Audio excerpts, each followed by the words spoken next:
SRF Audio. Michael, warum hast du das Buch von Jens Steiner mitgebracht? Weil es ein episches Werk ist. Etwas, das ich so kaum mehr gelesen habe in den letzten paar Jahren. Kaum mehr, das heisst, es erinnert dich an frühere Werke? Es erinnert mich an frühere Werke, aber da erzähle ich dann später davon.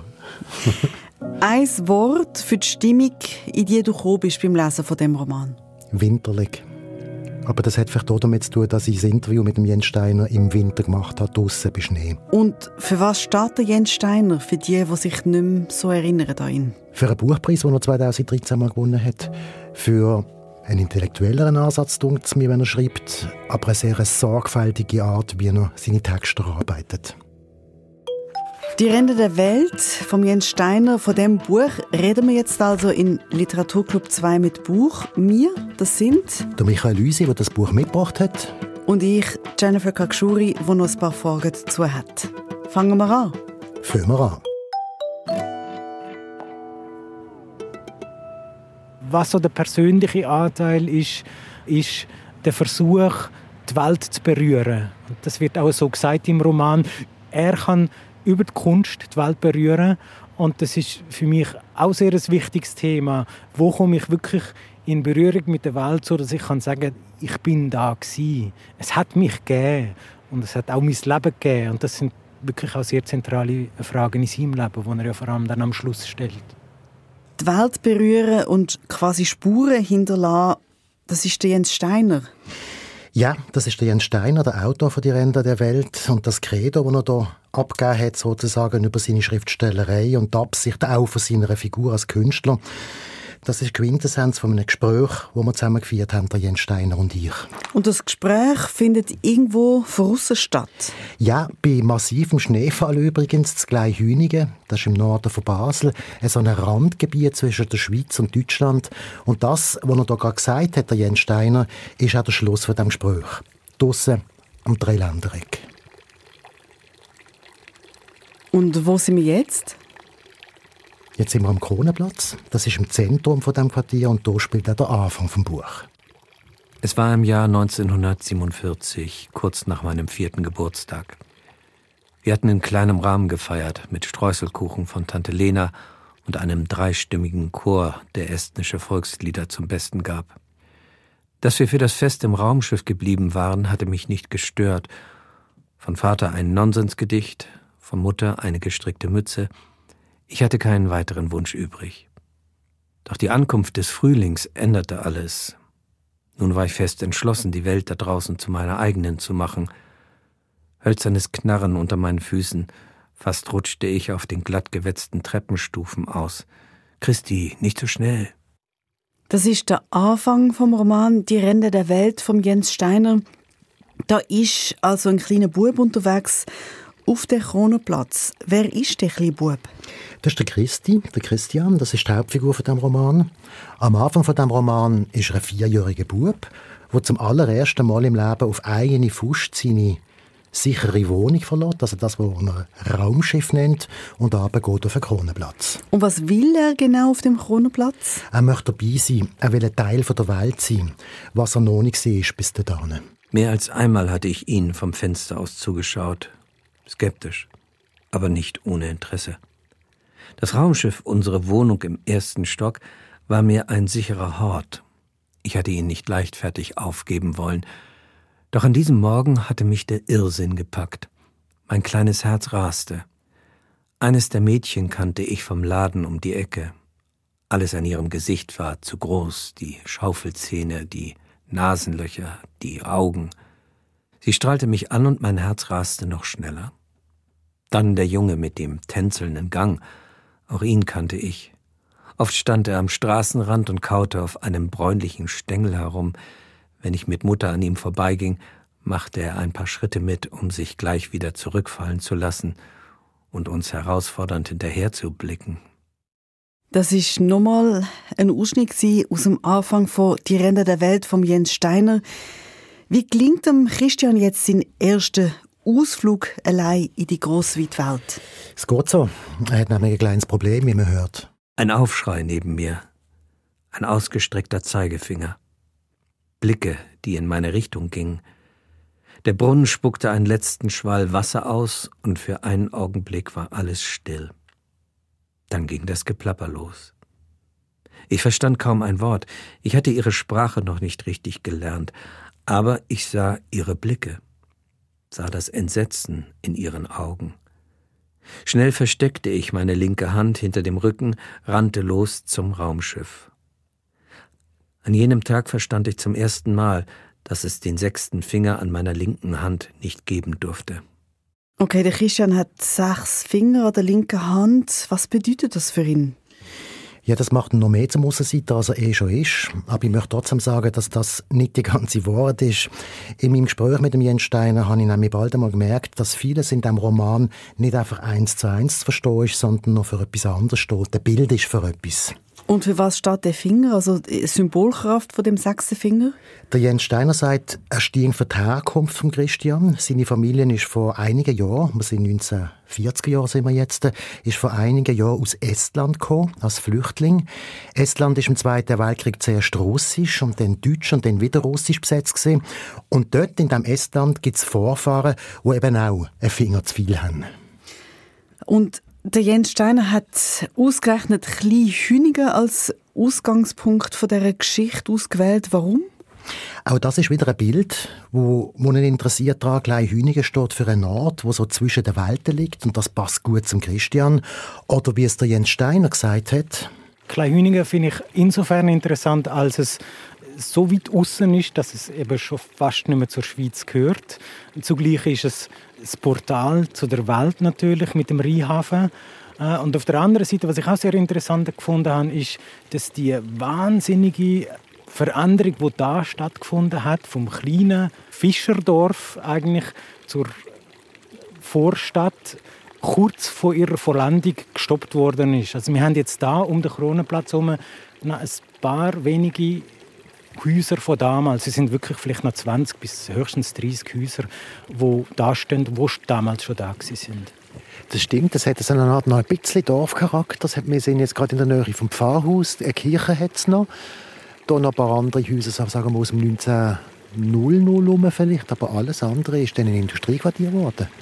Genau, vor allem natürlich zum Hafen hin, aber auch auf der anderen Seite sind die grossen Wohnblöcke dazugekommen und irgendwie hat sich, glaube ich, auch das Strassennetz damals sehr verändert. Der Umschlaghof da vorne vom Hafen hat ja auch sehr viel verändert, aber eben, wir stehen da jetzt neben dem Pfarrhaus, wo ja offenbar der C.G. Jung damals Ende 19. Jahrhundert, glaube ich, aufgewachsen ist, ein paar Jahre.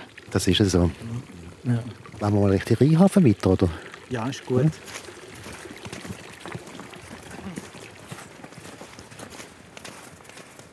Da stapfen wir also durch den Schnee. Es tönt wahnsinnig poetisch, irgendwie das kleine, die Gebäude aus dem 19. Jahrhundert und dann das Industriequartier und dann die Blöcke.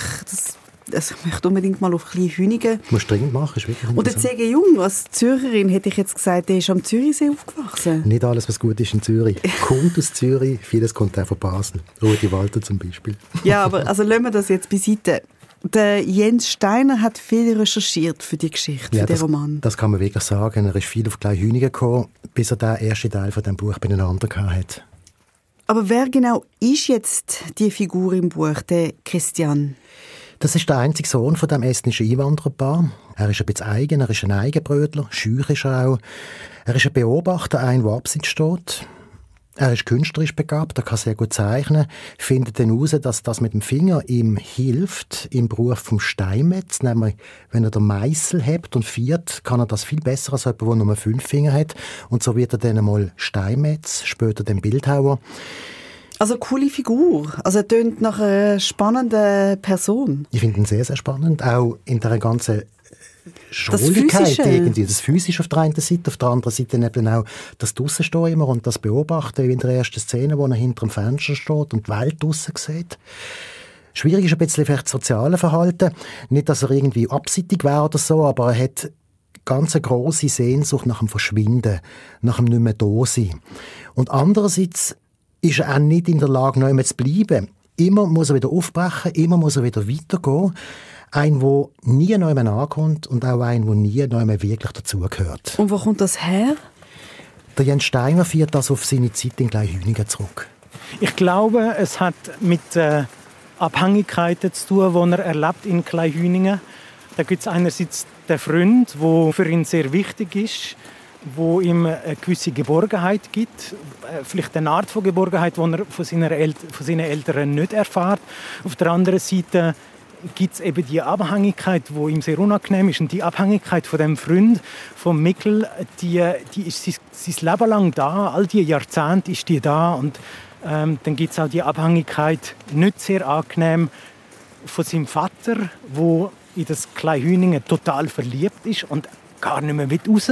Und die Familie kommt ja eigentlich nie so richtig in der Schweiz an. Sie stecken in dem Kleinhüningen fest und das wird zunehmend zu einem Problem für den Christian. Ich finde es total schön, wie man hört, wie ihr durch den Schnee wartet und wie das so knirscht unter euren Füßen. Vorher hat der Jens Steiner von einem Freund geredet, also von einem Freund von Christian. Was ist das für eine Geschichte mit dem Freund? Das ist die Geschichte mit dem Mikl. Das ist eine ganz zentrale Geschichte in diesem Buch. Der Motor eigentlich auch, kann man sagen. Das ist eins von diesen Kindern auf dem Kronenplatz, die wir vorher gehört haben. Der immer so rumtänzelt ist und so provokativ geschaut hat. Der wird der beste Freund von Christian, der Mikl. Aber er ist unverbindlich, er ist nicht fassbar. Er ist einmal da, dann verschwindet er wieder und taucht jahrelang nicht mehr auf. Und er ist dann plötzlich wieder da und hat das Gefühl, jetzt müssen sich alle um ihn kümmern und müssen sich alle nach ihm richten. Und, ganz wichtig, er ist sehr manipulativ. Er versegnet den Christian eins ums andere Mal. Zum Beispiel spannt er um seine erste Freundin aus, nach Basel. Dann später, der Roman spielt dann später in Kopenhagen, spannt er um seine Frau aus. Und trotzdem kommt der Christian ein Leben lang nicht von dem Mikl los. Also nach der toxischen Freundschaft? Das habe ich auch so genannt, wo wir am Rheinhafen angekommen sind. Aber der Jens Steiner hat es dann anders nennen. Heute würde man vielleicht sagen, toxisch. Damals hat man kein Wort gefunden dafür und ich finde auch nicht unbedingt Worte dafür und ich will sie halt einfach beschreiben, ohne dass ich sie in einem Satz zusammenfassen kann. Aber sie hat mich sehr fasziniert, die Freundschaft, und hat ein bisschen mit einer Freundschaft zu tun, die ich selber als Kind erlebt habe. Also im Dorf, wo ich aufgewachsen bin, hat es genau 2 Däninnen gegeben und ihre Söhne sind dann eigentlich durch das gezwungen gewesen, Freunde zu werden. Und es hat nicht wirklich gepasst. Die Freundschaft hat sich irgendwann einmal aufgelöst und ich habe mir vorgestellt, was wäre, wenn so eine seltsame, komische Freundschaft einfach weiter besteht. Und das ist dann das, was daraus geworden ist. Ist das die Ursache vom Roman, die Frage? Ich glaube schon, das war die Uridee. Und ganz viele Sachen, die Bildhauerei und die Reise um die halbe Welt, der riesengroße Umweg, den er nehmen muss, bis er wieder zu seinem Freund zurückkommt, das ist dann nach und nach entstanden erst, ja.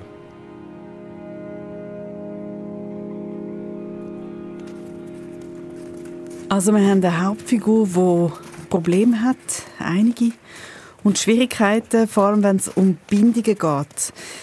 Wir haben eine Freundschaft, die man als manipulativ bezeichnen kann oder toxisch heute, also heute, die Sprache von heute. Und wir sind da das Kleinhühnige, also in einem völligen Randgebiet. Was macht jetzt der Jens Steiner aus dieser Anlage? Er schickt jetzt den Christian auf eine grosse Reise. Das ist eine doppelte Reise eigentlich. Die eine ist die Dramahandlung vom ganzen Roman und die andere ist der eigentliche Roman. Die Dramahandlung ist die, wo der Christian etwa 50 ist, Mitte 50, bekommt er einen Brief von Mikl. Der lebt unterdessen auf einer Ostseeinsel als jemand, der schwer erziehbare Kinder betreut. Und er schreibt dem Christian, er soll ihn besuchen, er muss ihm etwas ganz Wichtiges mitteilen. Und das, nachdem schon sehr, sehr viel schief gelaufen ist zwischen diesen beiden. Der Christian natürlich lässt alles gehen und liegen und reist zu dem Mikl. Und die Reise ist dann Dramahandlung. Und die eigentliche Geschichte, also das, was der Christian sein ganzes Leben lang erlebt, das sind dann Rückblenden. Auf dem Weg auf die Ostseeinsel denkt der Christian an seine eigene Geschichte zurück und erzählt die uns. Das ist sozusagen dann seine Lebensreise. Und wo geht die Reise hin? Zuerst einmal auf Dänemark. Da kommt er in Künstlerkreise rein und heiratet dann erstes Mal. Dann auf Italien für eine kurze Episode. Und dann auf Argentinien. Ganz abend nach Patagonien, wo er ein zweites Mal heiratet und 20 Jahre lang bleibt und wo er auch das allereinzige Mal in seinem Leben wirklich Kunst herstellt. Und wie hält er sich sonst über Wasser? Er hat so Gelegenheitsjobber als Steinmetz manchmal ist er in einem Museum, dort hat er sehr lange mal eine Stelle in Dänemark. Aber am Schluss kommen dann die beiden Ebenen, die beiden Reisen in einer Geschichte zusammen und die lösen sich dort auf. Also ein klassischer Entwicklungsroman, wenn man so will. Kann man so sagen, ja. Was gefällt dir daran? Mir gefällt tatsächlich die grosse Form, dass du eine Geschichte von einer Grösse und von einer Erzählfreude besteht, wie man sie eigentlich in der aktuellen Literatur ganz selten mehr findet. Aber ist es nicht sehr oldschool 19. Jahrhundert? Also die geschlossene Form, grosse Erzählung und ein klares Ende? Nein, für mich überhaupt nicht. Für mich, und wenn schon, ist es eher 20. Jahrhundert. Wieso? Mir erinnert das Buch an Blechtrommel. Krass. Und warum? Also erstens einmal die Hauptfigur, wo etwas Beschädigtes hat, etwas Rätselhaftes. Bei der Blechtrommel, bei dem Oskarchen, oder, ist es, dass er nicht mehr wächst. Und da ist es der 6. Finger. Denn der riesige Bogen, die vielen Spielorte, die extremen Situationen, die lange Zeitdauer, die der Roman benutzt. Bei der Blechtrommel fährt das irgendwann bei der Großmutter auf der kaschubischen Äcker. Und das endet nachher in der Psychiatrie in Westdeutschland in der Nachkriegszeit. Hier in diesem Roman fährt es bei den armen Leuten im tiefsten Gleibasel an. Und es endet beim Wohlstand der Jahrtausendwende. Und dazwischen ist jedes Mal bei beiden Büchern ein ganzes Leben und auch, und das ist dann das Thema, eine ganze historische Epoche oder eine ganze kulturelle Epoche. Und die kulturelle Epoche beim Jens Steiner ist? Das sind die 60er Jahre, der grosse Aufbruch im 20. Jahrhundert. Und wo beschreibt das der Jens Steiner? Das beschreibt er in der Episode zu Dänemark, zu Kopenhagen, Mitte 60er Jahre. In jenen mittleren 60er Jahren tauchten im Stadtbild Kopenhagens immer mehr Figuren auf, die die Politur der gesellschaftlichen Einrichtung ankratzten. Jørn Næss und die Leute um ihn herum waren die Pioniere gewesen. Ihre Adepten weiteten die Störungen in den ganzen Stadtraum aus. Ein Leuchtturm dieses Gefüges stellte der Dichter Otto Sigvaldi dar, der in dieser Zeit begann, in Papageien-, Troll- oder Rübezahl-Kostüme gekleidet, durch die neue Einkaufsstraße zu wandern und einem verdutzten Publikum seine Werke feilzubieten. Dann war da der Sohn des Finanzministers Grünbaum. Ole Grünbaum war als junger Mann in Amsterdam gewesen und hatte von dort neue Praktiken der Unruhestiftung importiert. Von der Redaktion der Politis Crevi aus schleuderte er seine Pfeile ins Fleisch des Spießertums. Auf den Straßen und in den Kollektiven zahllose Aktivitäten. Kunst war Störung, Störung war Politik, Politik war Nicht-Politik, Nicht-Politik war Nicht-Kunst, Nicht-Kunst war Kunst. Umstülpungen, Umstürze, Reinkarnation. Junge Männer, die gegen die Ordnung ihrer Väter rebellierten und sich dabei gegenseitig ausstachen. Auch Frauen gehörten zu der Bewegung, doch keine trat als Anführerin auf. Im Fahrwasser der männlichen Galionsfiguren wallten sie in Begeisterung auf, ohne diese Galionsfiguren jemals in Frage zu stellen. Schöne Beschreibungen von Kunst und Politik und nicht Kunst. Ich finde das etwas vom Besten, was man so über die 60er Jahre lesen kann. Also der Jens Steiner scheint irgendwie einen Bezug dazu zu haben, einfach sehr gut recherchiert zu haben. Er hat selber dänische Wurzeln, also er hat natürlich gut recherchiert, aber er hat dänische Wurzeln und dann spielt auch noch etwas eine Rolle. Seine Eltern, die kommen in dieser Episode eine Art auch vor. Ganz wenig ist das Buch ja auch ein Porträt von der Generation, wo meine ältere Generation ist, wo mit dem Protest angefangen hat und häufig, aber eben nicht immer, im Erfolg, im Reichtum, im Wohlstand geendet hat. Ja. Und er ist eine Gegenfigur eigentlich so zu der Generation Boomer, wo ja im Moment gerade sehr häufig verunglimpft wird. Er steht als Gegenfigur da und beobachtet seine Generationsgenossen auch häufig und hat vielleicht durch seine Aussenseiterrolle auch ein bisschen einen klareren Blick auf die Generation. Was ist das für ein Blick? Ein freier Blick, würde ich sagen. Also er hat sich ja doch, kann man sagen, eine Unabhängigkeit erschaffen, eben gerade durch das, dass er keine bürgerliche Existenz anstrebt, kann er relativ frei auf das Streben von seinen Altersgenossen schauen und das auch ein bisschen belächeln. Ich würde gerne Zurück zur Figur von Christian. Du hast vorher gesagt, dass er ein einziges Mal wirklich Kunst machen konnte. Was ist das für eine Geschichte mit dieser Kunst? Das ist im zweiten Teil des Buches in Patagonien. Und dort ist er angekommen, weil er auch wieder recht naiv auf Argentinien gereist ist. Just in dem Moment, wo dort eine Militärdiktatur anfängt. Und er hat dann auch noch dubiose Kontakte in Buenos Aires und muss fliehen. Und er geht immer weiter in den Süden, bis er zu Patagonien ist. Und was dort dann mit der Kunst passiert, das habe ich den Jens Steiner auch gefragt und er hat mir das erzählt. Als Bildhauer versteht er sich immer wie andere Bildhauer, einerseits als Handwerker, andererseits als Künstler, und nimmt für lange Zeit Abschied von der Kunst und findet, ich schaffe es nicht, irgendwie mit der Kunst einen Zugang zur Welt herzustellen. Es ist falsch, was ich mache.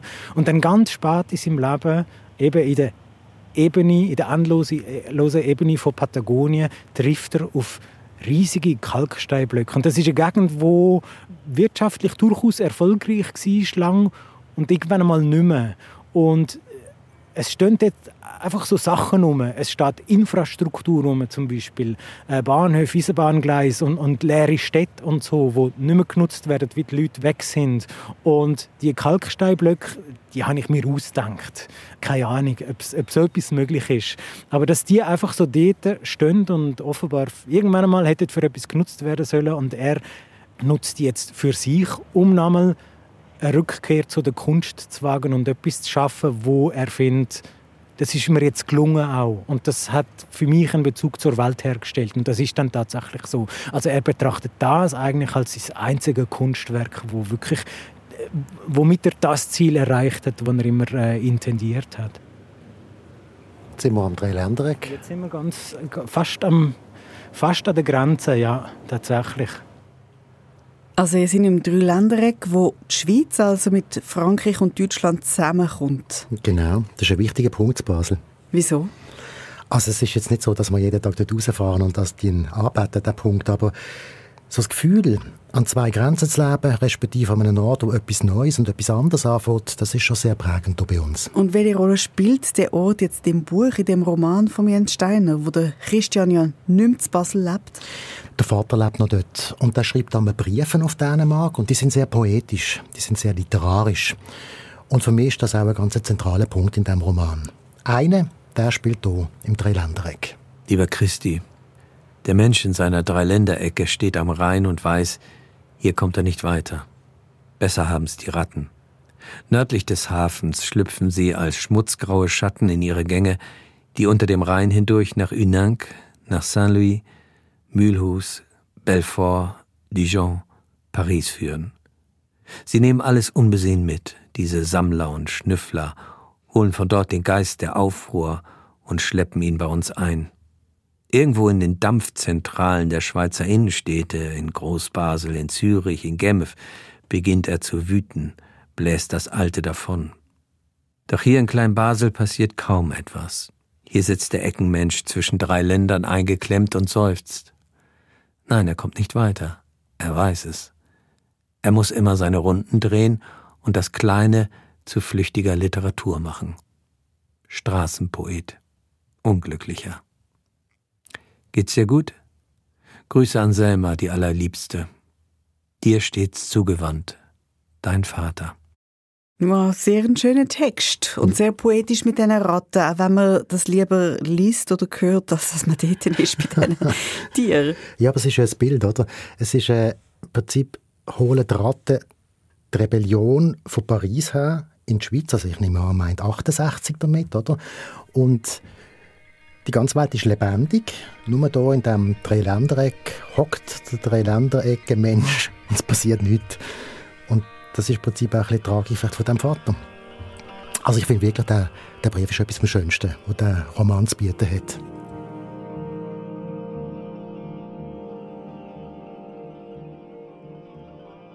Das Buch ist sehr anders, der neue Roman von Jens Steiner, als das, was man bis jetzt von ihm gelesen hat oder kennen könnte. Carambole zum Beispiel von 2013. Für das Buch hat er den Schweizer Buchpreis bekommen.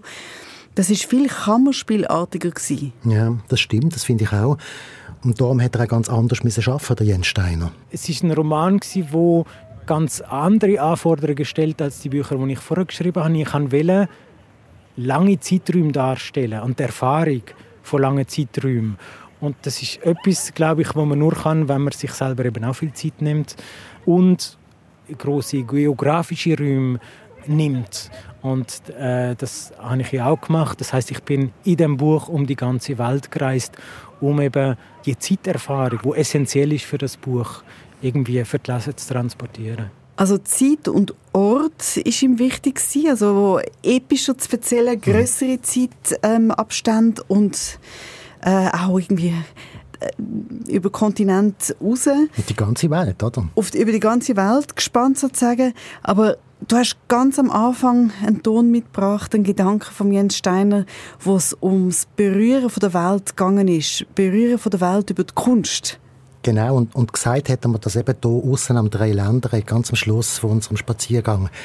Und zwar, weil ich ihn hier gefragt habe nach dem persönlichen Bezug von diesem Buch. Was so der persönliche Anteil ist der Versuch, die Welt zu berühren. Und das kommt ja tatsächlich, das wird auch so gesagt im Roman. Er kann über die Kunst die Welt berühren und das ist für mich auch sehr ein wichtiges Thema. Wo komme ich wirklich in Berührung mit der Welt, so dass ich kann sagen, ich bin da gewesen. Es hat mich gegeben und es hat auch mein Leben gegeben. Und das sind wirklich auch sehr zentrale Fragen in seinem Leben, die er ja vor allem dann am Schluss stellt. Das ist auch ihre Motivation, also etwas zu hinterlassen. Es hat mich gegeben. Ja, etwas zu hinterlassen und einfach auch für mich irgendwie das Gespür herzustellen, dass es das Leben gibt, das ich führe und dass es irgendwie real ist. Also tatsächlich der Zugang zur Realität finde ich nicht immer so einfach, obwohl ich, so wie Christian, seinem Vater, ständig unterwegs bin und ständig auf die Realität schaue, ist es schwierig, mein Leben als Realität zu erfassen. Mein Gedanke, wenn ich das höre, ist eben, welche Spuren hinterlassen, nicht nur im Schnee, wo ja vergänglich ist und schmilzt. Das ist eine grosse Aufgabe, die er an sich stellt und die er an sich hat. Ich würde das gerne als Schlusswort stehen lassen. Darf ich dir etwas fragen? Ja, sicher. Es ist schwierig, das Leben als Realität zu erfassen. Ja. Was bedeutet das? Ich glaube, ich weiß nicht, ob das so stimmt, aber ich würde es so interpretieren, als könnte man die Realität vielleicht anhand von Fiktion besser erfassen.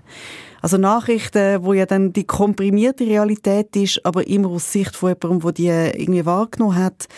Oder die Realität in Roman. Ich meine, es ist immer auch etwas, wo jemand erlebt oder etwas Emotionales, wo man etwas daraus herausziehen kann, im besten Fall, wo einem einen Bezug schaffen kann zu Emotionen, zu Erlebtem, zu Fakten und so weiter. Also ich glaube, die Welt wird erfassbarer über die Fiktion.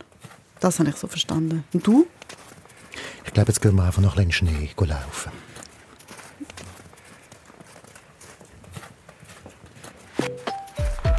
Das war es, der Podcast Literatur 2 mit Buch. Vorgestellt haben wir «Die Ränder der Welt» von Jens Steiner, rausgekommen bei Hoffmann und Campe.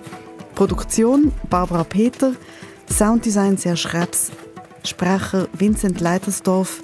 Das Buch ausgewählt hat der Michael Lysier und die Fragen dazu gestellt hat Jennifer Kakshuri.